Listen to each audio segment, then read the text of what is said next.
আসসালামু আলাইকুম সম্মানিত দর্শক মণ্ডলী, দেখতে পাচ্ছেন আমার বাজান ঘোড়ায় সওয়ার হয়েছে এবং এমনিতে বাস্তবে ছবি তুলতে দেয় না, আজকে কিন্তু ঘোড়ায় সওয়ার হয়েছে।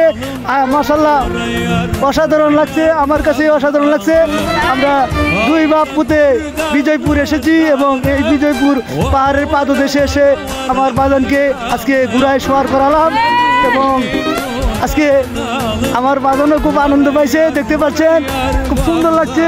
আমি কিন্তু আসলে অত্যন্ত আনন্দিত এবং এই সাদা ঘোড়ায় চড়ে আমার বাজান আজকে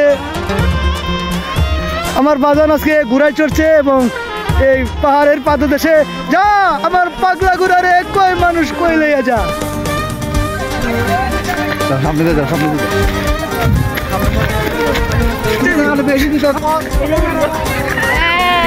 এই যে দেখছেন ঘোড়া জায়গা মতো দাঁড়াই গেছে।